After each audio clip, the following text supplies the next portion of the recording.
There seems to be a lack of concern with the younger generation, and that they're not as interested in public service and volunteerism and taking more part in the community. The guys who you run into on a construction site generally are a rugged type. Their job doesn't require them to be mindful of things like community and how they fit into it and how people perceive what they do. It seems like there's a lot of people that are coming to work, want to make their money, want to leave, that's it. You tend to get focused on your own small world. We're all so busy, and we're all trying to make things happen, pay our bills, take care of our families, and I think sometimes we tend to forget that we're part of a bigger picture.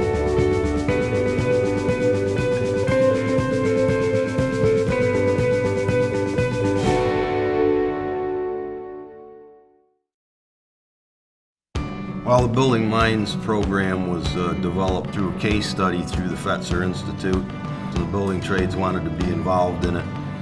We wanted to try to develop a curriculum for our apprentices, why it's good to do community service projects, be involved in your community as it relates to our industry. When we were conceptualizing this project, it was at a point where the trades in Michigan were really being demonized.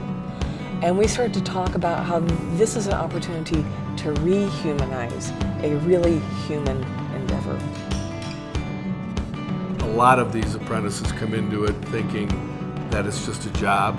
It's really more than a job. At the end of the day, they realize that there's more to being a journeyman, whatever the craft.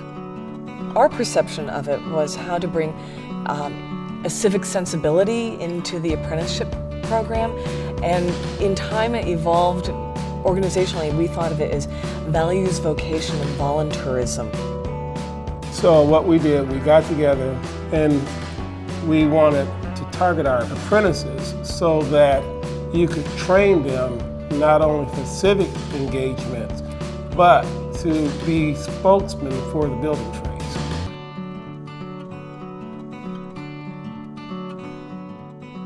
Right now we're currently doing a project out at the Pretty Lake Camp in west of Kalamazoo, which is a free camp for not entirely underprivileged kids, but it's for kids that can't afford to pay for a camp.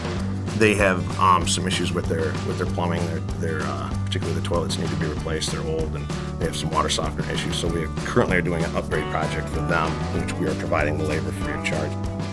By this summer, get there and get some new toilets, get a new water softener, and do some new piping for the water supplies to their cabins.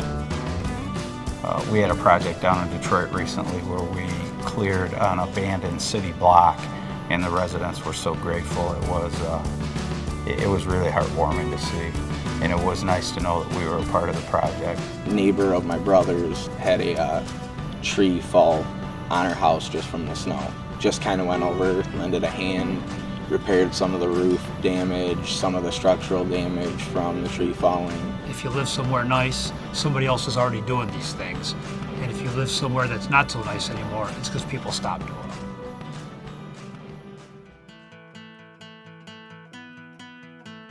them. The Institute at that time had created 16 advisory councils.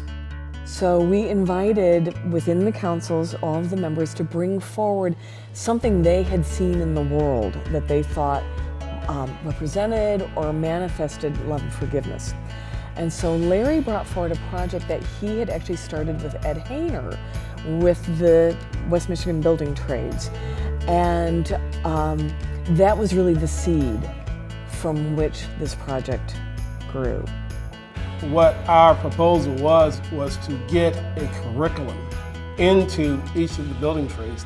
They have their own apprenticeship program, which lasts from 4 to 5 years. So what we wanted to do is incorporate the Building Minds project into each of those apprenticeship programs.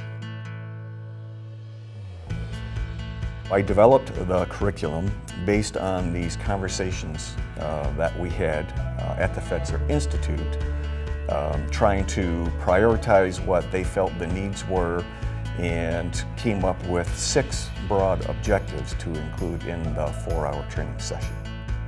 And we tried to make it very hands-on and more open-ended to try to get the apprentices to come up with examples of, say, professionalism.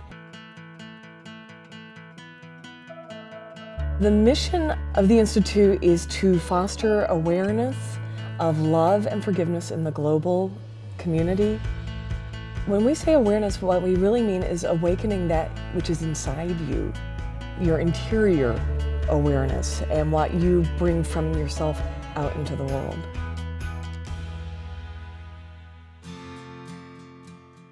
I think it's opened their eyes to maybe some things they weren't aware of before. I think that maybe made them think a little bit that, you know, some of the opportunities that they were given came from people ahead of them that did take the time to do things above and beyond what they were required to do. Hopefully it inspired them to kind of get back the same as the guys before them did. To be able to capture our youth coming in through apprenticeship and put a mindset to them to where they're creating a work culture of that give back.